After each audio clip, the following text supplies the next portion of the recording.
কোনো আশ্রয় থাকবে না। ওর পরের ধাপ থাকবে যারা, সেই কটা হচ্ছে আশ্রয়ে থাকে, এই কটা হচ্ছে গোসাই। কথা বুঝো?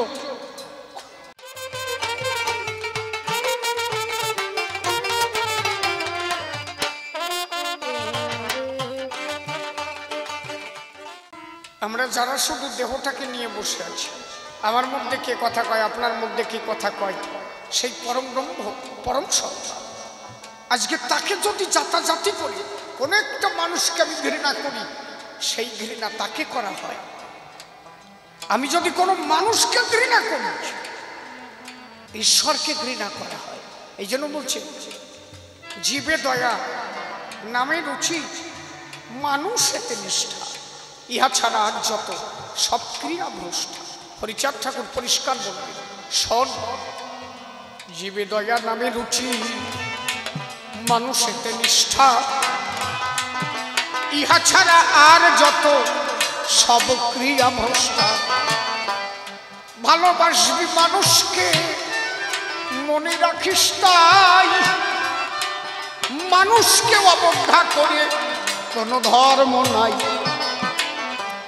সেই ধর্ম দিতে আমার শ্রীহরি চাঁদ এলো, এই অনুন্নত মানুষকে যারা আঘাত করেছিল, চেষ্টা করেছিল মহাপ্রভু, কিন্তু ব্রাহ্মণ ঘরে জন্ম নিয়ে যখন নিচু ঘরে যায়, ওনার জাত ভাই বাধা দিয়েছে বারে বারে। তাই নিমাই, তুই তো আমাকে জাতের সব, তা তুই নিচু জাতে গিয়ে সেই বাড়ি যদি ভাত খাস, সেই বাড়ি গিয়ে যদি কোলাকুলি করিস, তাতে আমাকে জাত চলে যায়। মহাপ্রভু তখন প্রতিজ্ঞা করলেন কি, আমি উঁচুতে জন্ম না নিয়ে যদি নিচুতে জন্মাইয়ে উঁচুতে মিশতে যেতাম, তাহলে কোনো বাধা থাকতো না। একটা মুচির ছেলে যদি ব্রাহ্মণের বাড়ি খায়, গ্রামে গেলে মুসিরা আনন্দ পায় না, আরে শালা তুই বামনের বাড়ি খাইছিস, নিচু ঘরে চল উঁচু ঘরে খাইছিস, বাধা থাকে না। কিন্তু কোনো ব্রাহ্মণের ছেলে যদি মুচির ঘরে খায়, অনেকের বাধার সৃষ্টি হয়। তুই আমাদের বাবনের চল হইয়া মুচির ঘরের ভাত কালি খান, কথা ঠিক তো নাকি?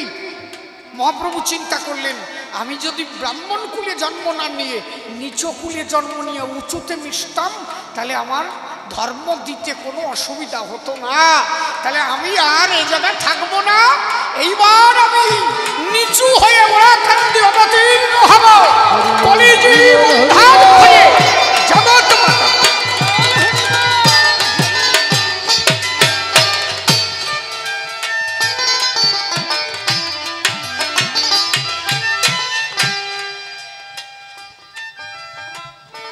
যাদের সমাজে কোনো অধিকার ছিল না, যাদের স্কুলে কোনো অধিকার ছিল না, যারা মন্দিরে ঢুকতে গেলে ঘাট ধাক্কা দিয়ে বের করে দেওয়া হয়েছে, আজকে ব্যথা লাগে কোথায় জানো? এই নমরা, খালি নমো বললি তো ভুল হয়, মানে যারা একটু বুঝেছ তো নাকি, এরা হা কৃষ্ণ কইয়া, হা গৌ, হা মা কালী, যদি যে বলো কে তোর বনমাল, হরিগুরু চাঁদকে চেনো বাবা? কে আমার হরিগুরু চাঁদ?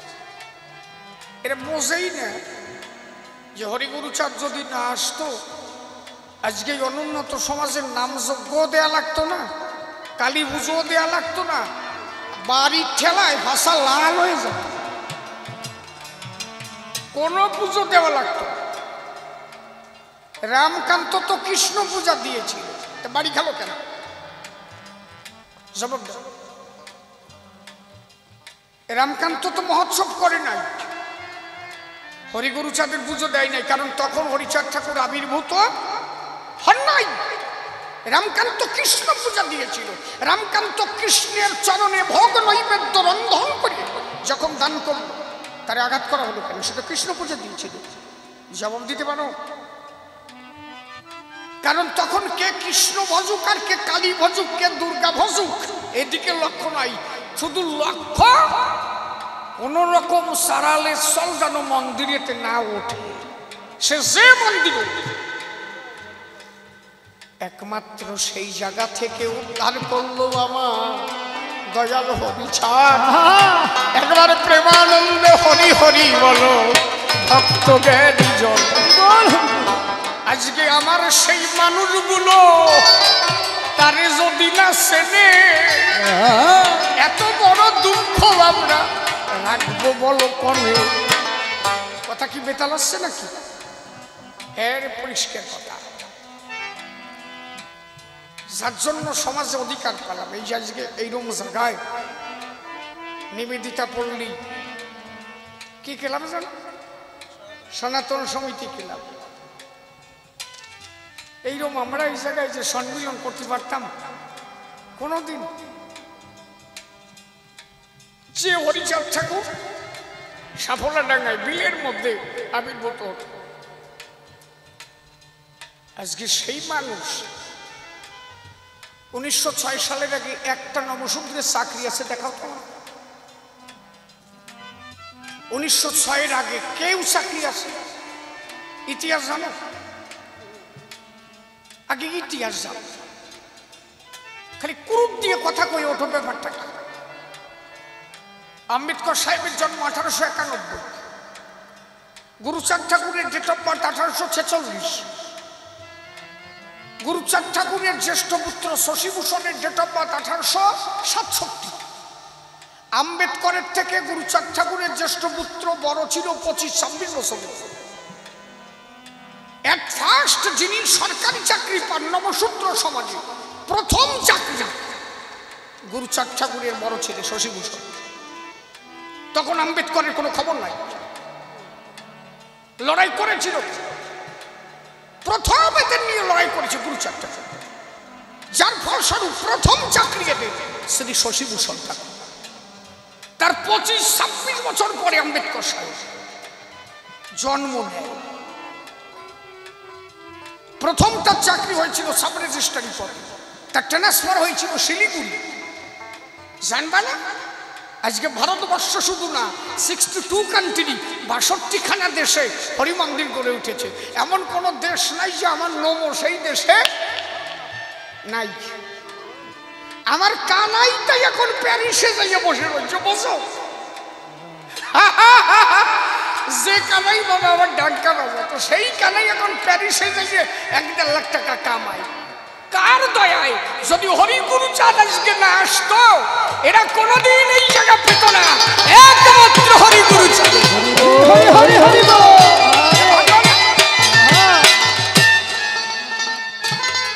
ভাবো গুরুচাঁদ ঠাকুর কখনো এই ভাবনা ভাবছিল নাকি যে এই কটা মানুষ হবে, এই কটা হবে না, এই কটা আষাঢ় মালা পরে, এই কটা এই যুদ্ধ হবে, এই কটা তুলসীর মালা পরে হবে না? তাহলে তুমি একবারে নবসূত্র টাইটেল এইভাবে লিখতেন, চন্ডাল টাইটেল তো তাহলে সেইভাবে তুলতেন যে যে কটা তুলসীর মালা আছে ওই কটা চন্ডালি থাক, যে কটা আষাঢ় মালা পরে ওই কটা নম হোক। তাই করেছিল না। উনি শুধু একটা কথাই বলতেন, আমার বাবা বলে গেছে অনুন্নত সম্প্রদায়কে উদ্ধার করতে। কে কোন মালা করুক, কে কোন ধর্ম করুক, কে আমার দেখার বিষয় নয়। আমার বাবা বলেছে এই জাত তুই উদ্ধার করিস, এরা সমাজে হাবুডুবু খাচ্ছে, তুই এদের একটু সমাজে দাঁড় করাই। আজকে দুঃখের বিষয় এই জাত সেই গুরুচাঁদ সেই এর থেকে বড় ব্যথা হতে পারে নাকি? ইতিহাস যদি জানো, হরিগুরুর সাথে মান্যতা তুমি কোনোদিন বলতে পারবে না, তার অবদান কোনোদিন বলতে পারবে না।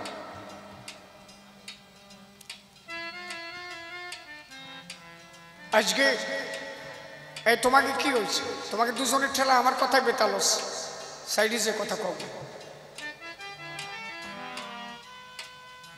নমশূদ্র সমাজের প্রথম যিনি দরবার মেডেলে ভূষিত হল তিনি কে জানো? গুরুচাঁদ। ব্রিটিশ সরকারের কাছ থেকে প্রথম দরবার মেডেল পেয়েছিলেন গুরুচাঁদ ঠাকুর। সেটা ছিল 1912 সাল। প্রথম 1911 সালে প্রথম সেন্সাস রিপোর্ট থেকে চন্ডালগালি মুক্ত করা হলো। এর বিভিন্ন কারণ ছিল। যখন দরবার মেডেল তুলে দেওয়া হলো, এই গুরুচাঁদ ঠাকুরকে দেওয়া হলো পঞ্চম জর্জ। ব্রাহ্মণ্যবাদ গুরুচাঁদ ঠাকুর ফরিদপুরে তখন ওখানকার ডেপুটি ম্যাজিস্ট্রেট সাহেব ছিলেন আমাদের ওনার নাম ছিলেন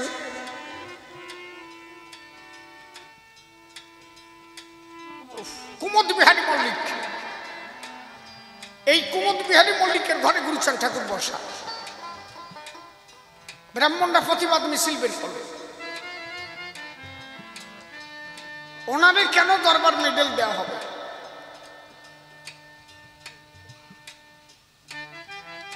গুরুচাঁদ ঠাকুরকে দরবার মেডেল দেওয়া হবে কেন, এই নিয়ে প্রতিবাদ মিছিল বেজে। গুরুচাঁদ ঠাকুর কুমদকে বলল, কুমদ দেখেছ এদের কত বড় আমাদের দাবিয়ে রাখার চেষ্টা। আজকে আমি যদি দরবার মেডেলটা পাই, একদিন এরা সমাজে প্রতিষ্ঠিত হবে। এরপর থেকে আমার সমাজের মানুষ এক একটা স্তরে যাবে, ব্রিটিশ সরকারের খাতায় একটা নাম যাবে। এরা কোনোভাবে চায় না যে আমার সমাজের মানুষ একটা দরবার মেডেল পাবে।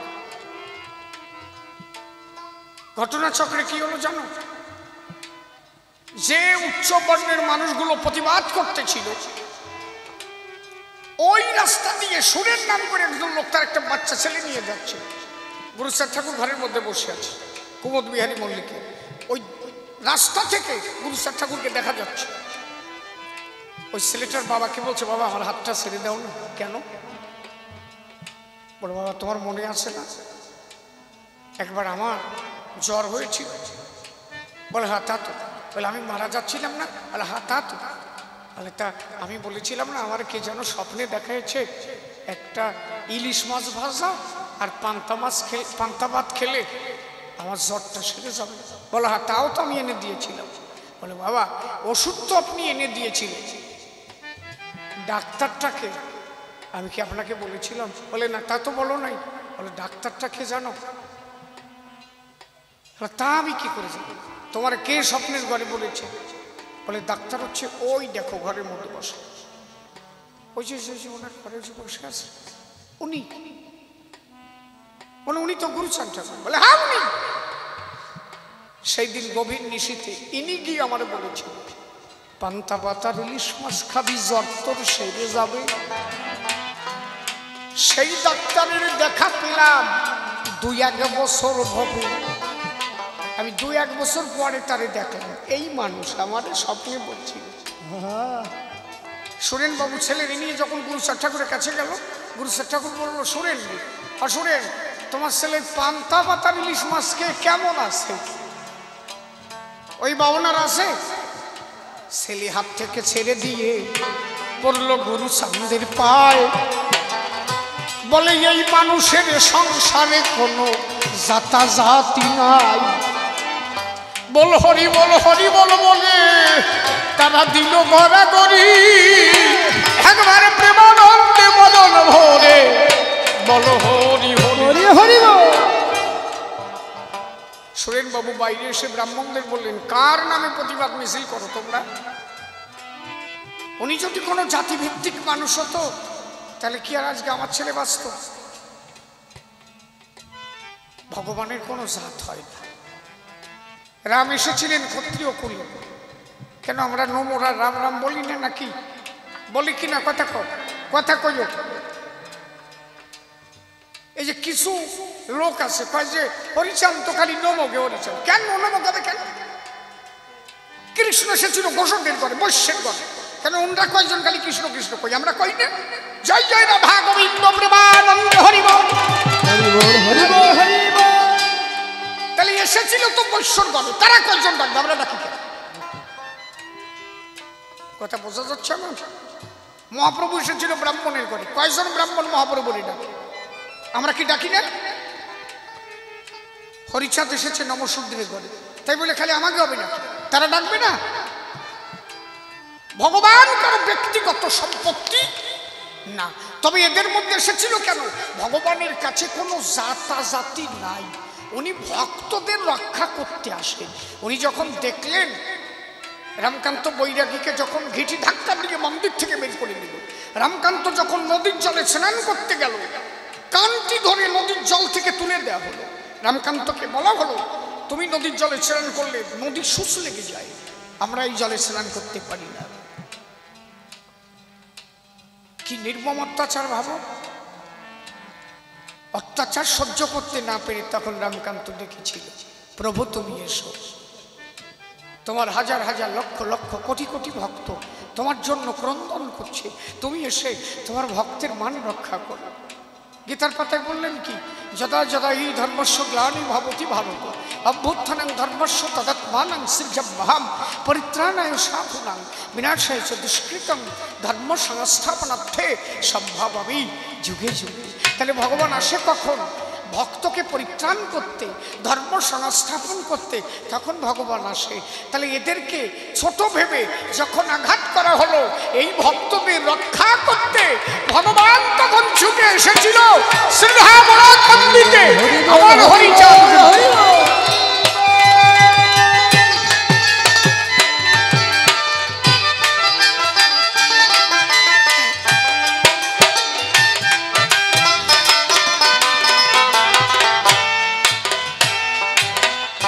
ভগবানের কাছে কোনো জাতি নেই। এদের মধ্যে এসেছিল কেন? এদের উপর অত্যাচার হয়েছিল, তাই এদের মধ্যে এসে তিনি দেখালেন এরা ছোট না, এদেরকে ছোট করে রাখা হয়েছে। আমি এদের মধ্যে এসে দেখালাম আমি সবার মধ্যে যেতে পারি, আমার কাছে কোনো জাতি নেই। তারকা আমার গান লিখ, একদিন পাক পরে কাটো আর ঘাটে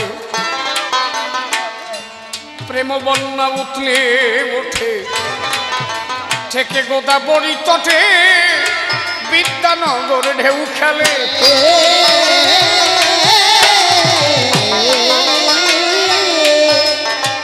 একদিন পাক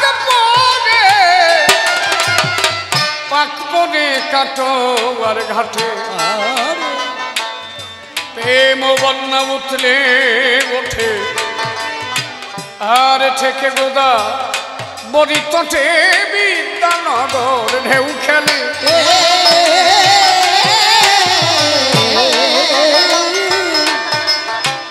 আর মন্দাকের সরাজ সিংহ জোয়ার দিল রাম আনন্দ। হরি হরি বল, হরি হরি বল, হরি বল।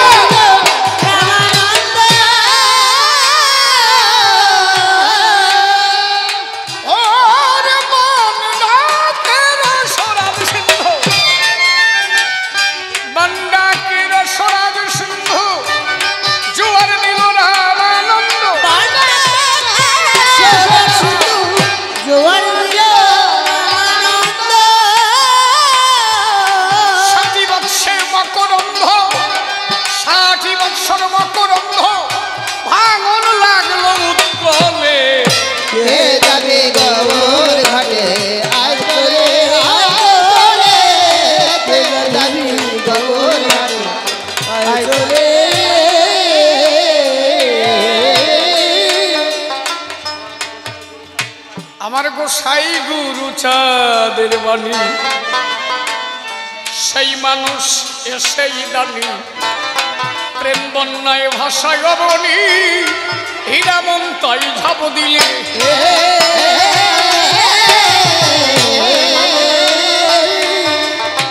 আমার গোসাই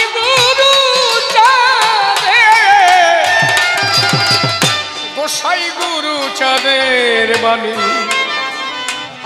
সেই মানুষ সেই দানি, প্রেম বন্যায় ভাষায় অবনী, হীরামন তাই ঝাপ দিলি।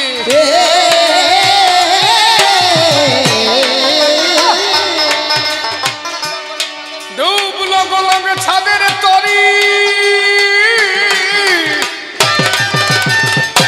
তারকের বিলম্ব ভারী।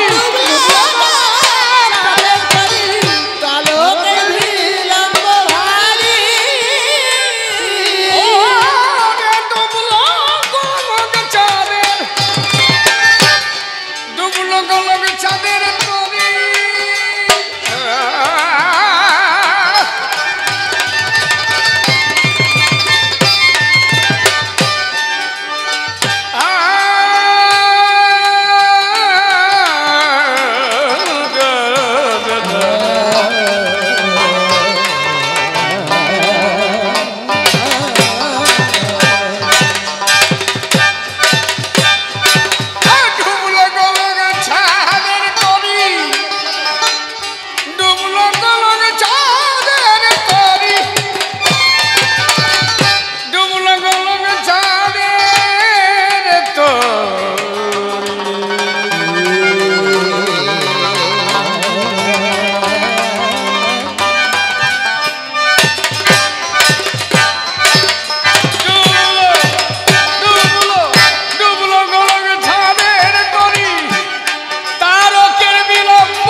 হেরিয়ার যত পুরুষণ করিবেন সবাই কবিগান সংবাদ তরে কাছে কিংবা আছেন দূরে প্রত্যেকের শ্রীচরণে ভক্তিপূর্ণ প্রণতি জানাই দাঁড়িয়ে বলি সবস্থান আপনারা জ্ঞানীজন এক এক করে কবিগান করেছেন শ্রবণ বিভিন্নভাবে প্রশ্নপত্র তুলে ধরেছে সভাগাত্র অত্র তার দেব সমাধান একদিকে হরিবর দাঁড়িয়ে বলি সবার ভিতর আর একদিকে গোস্বামী সনাতন বিভিন্নভাবে আলোচনা করেছে শুনেছেন সভিজনা আমি এক এক করে ধরে তার করি বিশ্লেষণ তাহলে মতুয়া কারে কয় দাঁড়িয়ে বলি সবার ঠাই কোন আদর্শে অনুপ্রাণিত হলে তারে মতুয়া কয় হরিধ্যান হরিজ্ঞান হরিনাম সার হরিনামে মাতোয়ারা মতুয়া নাম তার যিনি হরিনামে মাতোয়ারা হরিধ্যান হরিজ্ঞান হরিচাঁদের দ্বাদশাজ্ঞ যিনি করেছেন পালন মতুয়া বলে তারে ভাবি সর্বক্ষণ সদা সত্য কথা কহ সত্য বাক্য সমকক্ষ কিছু নাহি হয় আমার মনিটরটা একটু বাড়াইয়ে দাও কমে গেছে রে ভাই হ্যালো ঠাকুর বললেন আগে প্রথম সদা সত্য কথা তাহলে মতুয়া একজন পাকা মতুয়া হতে গেলে মনিটর হ্যালো ঠিক আছে সত্য কথা বলতে সত্য বাক্য সমকক্ষ পৃথিবীতে আর কিছু হয় হরিচাঁদ ঠাকুর বললেন না সত্যবাদী জিতেন্দ্রিয় ইন্দ্রিয়গুলোকে যে করেছে জয় যার মুখে সত্য কথা তার উপরে আর কেউ নাই এখানে পরিষ্কার আর কি মাতা পিতাকে ভক্তি কর তুমি মতুয়া হবা তোমার প্রথম কাজ তোমার মা বাবাকে ভক্তি কর মাতা পিতা গাছের গোড়া হরি গাছের ফল তুমি গাছের গোড়া কেটে কেন আগায় ঢালো জল তোমার কথাই যদি তোমার মাতা পিতা ব্যথা পায় মতুয়া নামের কলঙ্ক তুমি মেনে নিও তাই আমার ঠাকুরের প্রথম ধর্ম গার্হস্থ্য ধর্ম অশ্বিনী গোসাই পরিষ্কার লিখেছে হরিচাঁদের অপার লীলা লীলা বুঝবে সাধ্য কার এবার প্রশস্ত গার্হস্থ্য ধর্ম জগতে করলেন প্রচার তাহলে গৃহধর্মের প্রথম ভিত হচ্ছে মা বাবা তোমার থেকে যেন কোনোভাবে তোমার মা বাবা ব্যথা না পায় যিনি মা বাবাকে ভক্তি করবেন তার কাছে হরি বাধা তুমি দলের দলপতি হইলে বাড়ি গেলে মা ভাত পায় না বাবা ভাত পায় না ও কোনো মালায় কাজ দেবে না কোনো ভগবানে কাজ দেবে না মতুয়া হতে গেলে তার প্রথম আগে নিজের সংসারটাকে সুন্দরভাবে সাজাতে হবে মা বাবা যেন কোনোভাবে ব্যথা নাহি পায় মাতৃঋণের সংসারে শোধানো বড় দায় 10 মাস 10 দিন যে মা গর্ভে ধরেছিল সেই মাকে ব্যথা দিয়ে কোন ভগবান পাবে বলো ভগবানও বারে বারে করেছে বর্ণন আমায় পেতে গেলে আগে করো তোমরা মা বাবার পূজন আজকে এই মতুয়া ধর্ম যদি মানুষে গ্রহণ করে বৃদ্ধাশ্রম আর থাকবে না ভারতবর্ষ জুড়ে এই জন্য মতুয়াদের আদর্শের প্রথম কথা হচ্ছে মা এবং বাবা কথা বোঝা যাচ্ছে নাকি বৌমা ভালো গান গায়, হ্যাঁ মৎসবে যাই না গান গায়, হরি গুণ হরে গুণে দে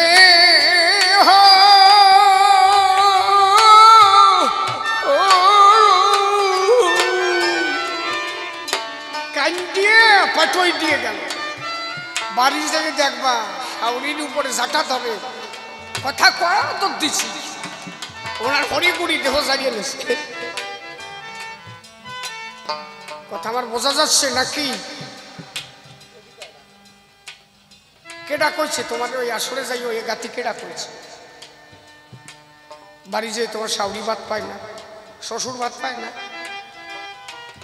হ্যাঁ দেহ জারিয়ে নিছে তোমার না? আমার গোসার যে গান গাও, আমার গোসার গান তো কি গান, ওর বাবা ও গানের তুলনা হয় নাকি? কি তুমি করো কি? তুমি একটা গেছো মতুয়া ধর্ম দর্শন প্রচারে, সেখানে গিয়ে গান গাচ্ছ। মতুয়া হতে গেলে আগে মা বাবার ভক্তি, গান টান ভালো গাইয়ে আসলে তুমিও মতুয়া হইলে সবাই বুঝলো তুমি ভালো মতুয়া। বাড়ি যে দেখা গেল তোমার শ্বশুর শাশুড়ি তোমার হাতেই ভাত পায় না। আবার কিছু কিছু দলপতিও আছে, দল নিয়ে যাওয়ার আগে 2 ডোক দিয়ে যায়। তোমাকে জায়গা মনে এই ধরনের আছে নাকি? 2 ডোক দিয়ে যায়, কয় যে তাড়াতাড়ি দে ভাই, আমিও দলের দলপতি, সামনে থাকতে হয়, 2 গ্লাস মারিয়ে যাচ্ছে। এগুলো মতুয়া? মদ গাঁজা ভাঙ ভুট্টা আর জুয়া চুরি, যেখানে বেশ্যালয় নাই আমার হরি। এ যদি বোঝো তাহলে আসার মালা গলায় নিয়ে মদ খাও কেন, গাঁজায় হাত দাও কেন? আমার কথা বোঝা যাচ্ছে নাকি? বুঝলি কি হয়, যারা খায় তাকেও তলা দিয়ে আসছে, তারা ভাবতে যে শালার কে ডাকছে নাকি? তোমরা এগুলো করবা কেন? এগুলো বাদ দাও, এগুলো বাদ দাও। মতুয়া হতে গেলে আগে এগুলো বিসর্জন দিতে হবে, তারপরেও কাঁচা মতুয়া। মতুয়া 2, একটা পাকা একটা কাঁচা। আমরা তো কাঁচা, এই পর্যন্ত গিয়ে হয় কাঁচা, পাকা হয় কবে? এই কাঁচা ভাব পরিপূর্ণ হলে কার্বাইটের জাগ হবে। শরীরে যখন মোমবান দিয়া কালার তখন ধরলে, এই যেগুলো পালন করার পরে কাঁচা মতুয়া হইয়ে পাক পানে কবে? এবার জাগে বসাবে তোমার। আম যেমন জাগে বসায় না, জাগে বসাবে। জাগে বসাবে কে? জাগে বসাবে একজন শ্রীগুরুর কাছে তুমি সন্ধান কাছে লও, গুরু তোমায় জাগে বসাবে যদি পাকা হও। বলছে না গুরু প্রতি বসে বামে দেহ দক্ষিণা দিয়ে যেও না, দক্ষিণা গুরু শাসন শাশুড়ির পায়, ভক্তি রেখো রে মন সদায়, তবে বধুভাব হবে উদয়, থাকবি রে মন শান্তি ধামে, গুরু প্রতি বসে বল।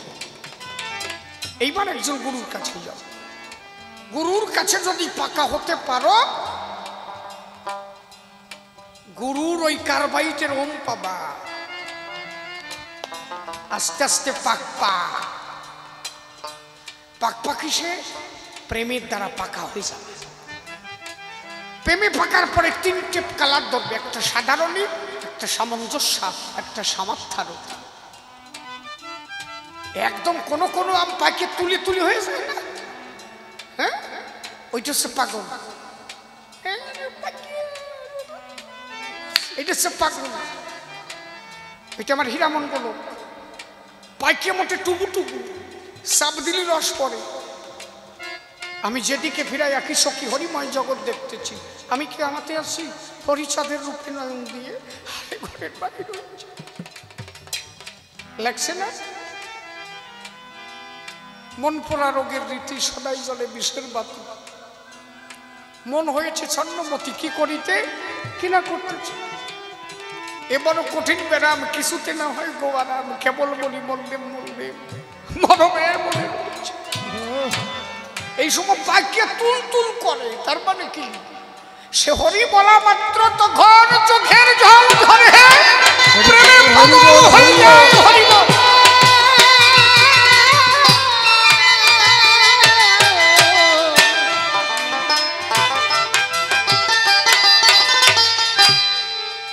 আর কিছু থাকে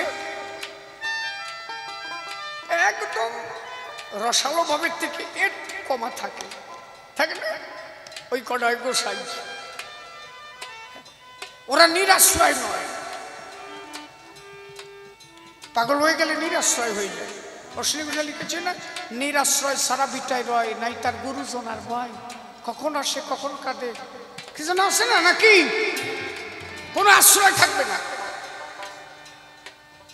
ওর পরের ধাপ থাকবে যারা, সেই কটা হচ্ছে আশ্রয় থাকে, এই কটা হচ্ছে গোসাই।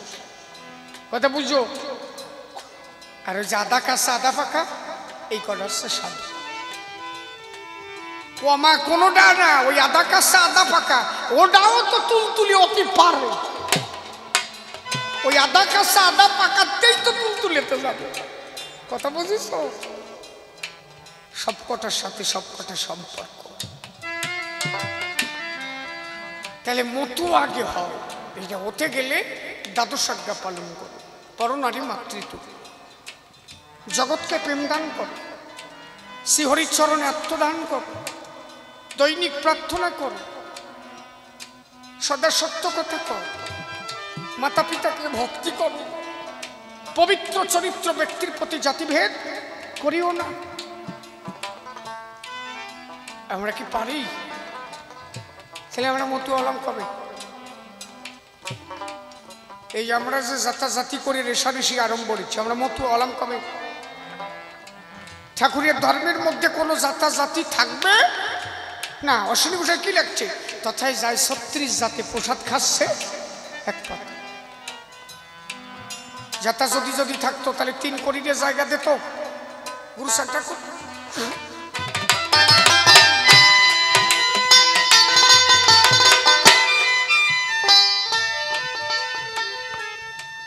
তিন কোটির কথা তো তোমরা জানো না। ১৩ খাতার মধ্যে দিয়ে যেদিন মতুয়ারা দল নিয়ে গেল, ৩ কোটির সামনে যে দাঁড়ালো, এই দাঁড়াও কি এই জায়গা ডাঙ্কা বাজবে না? কেন? ওরা বাজবে না, তাই বাজবে না। আমরা মেয়েরা বাজনা শুনলে গোনা লাগে, জানো না? বলে সে তো বলে এখানে বাজানো যাবে না, এখান থেকে সরিয়ে যাও, যত বড় বাজাও। মতুয়ারে ডাঙ্কা কাশি বন্ধ দিয়া তখন রওনা দিল, সামনে এসে ৩ করি তখন কহিতে লাগিল, ডাঙ্কা বাজাতে পারো, কাশি বাজাতে পারো, যদি আমার কথা শোনো, একটা ঘটনা ঘটাতে পারো, হরিসাদকে আনো। তোমাদের হরিসাদের কি পায় যদি আশ্চর্য ঘটনা ঘটে, ডাঙ্কা কাশি বাজাবা তোমরা, বাধা দেবে না নিকটে। বলে কি করতে হবে? ৩ করি বললেন, আমার বাঙি খেতে বাঙি হয় না, সব পোকায় কেটে দেয়। ওই বাঙি খেতে যদি বাঙি ধরে তোমাদের শ্রীগুরুর কৃপায়, তোমরা ডাঙ্কা বাজাবা কাশি বাজাবা, আর কোনো ভয় নাই। দেখো ডেকে কি করে তোমাদের হরিচাঁদ গোসাই। মতুয়ারা দল নিয়ে ওরা কান্দি গেল,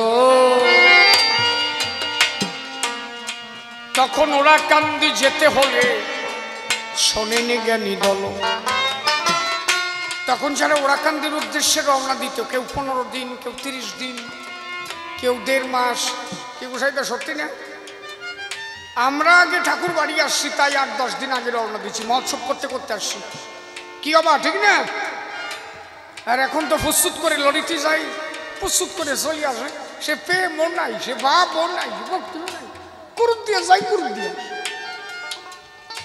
আর আগে 1 মাস আগের থেকে প্রস্তুতি থাকতো, ঠাকুর বাড়ি যাবো রে, জোগাড়ো সে, ঠাকুর বাড়ি যাচ্ছি নাকি, এটা জোগাড় তো মনের মধ্যে প্রস্তুতি চলতো, ঠাকুর বাড়ি যাব। আর ওই ঠাকুর বাড়ি ঢোকা মাত্র না, যখন ঢুকতো ভক্তরা প্রেমে ঘাটাঘাটি করতো। আর এখন কি আর লরি নিয়ে ঠাকুর বাড়ি তো কানবে কোন সময়, সাথে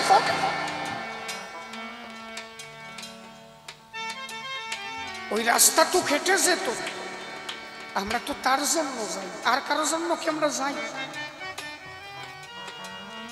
ওইটুক জায়গা আমি আমার ছোটকালে দেখছি তো। হ্যাঁ গোসাইরা যখন ওই সময় যেত না রাস্তা দিয়ে, 15 দিন 20 দিন পরে হাঁটতে হাঁটতে ক্লান্ত হয়ে যেত, বুঝলি না, ক্লান্ত হয়ে যেত। ঠাকুর বাড়ি যখন ভক্ত কতজন যে অজ্ঞান হয়ে সবাই টানাটানি করত, সে যে কি ভাব ছিল রে। আর এখন মাথায় লরিটি যাবে আর আরামে, তারপরে আবার এসি চালাই যায়, এসির মধ্যে ডাঙ্কা বাজায়, হরিবোল হরিবোল। সে মানে বেতার, সুখী ঠেলা আর অভাব নাই। গান আছে না, যদি দুঃখ পেলে সই তোমায় মেলে, আমি দুঃখ সাগরে হরে পাইব,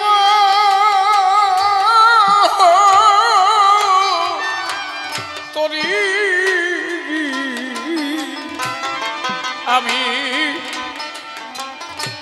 আমি সুখ সাগরে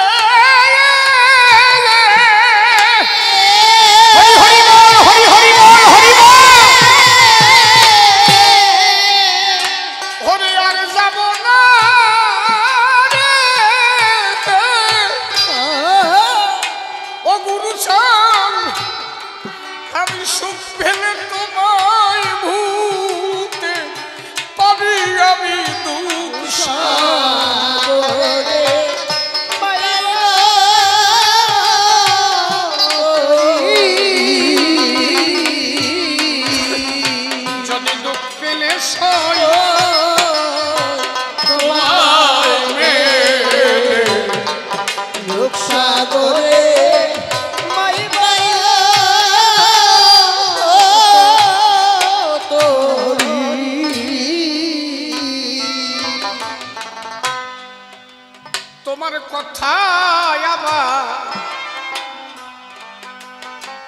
আমার নাই রে মনে,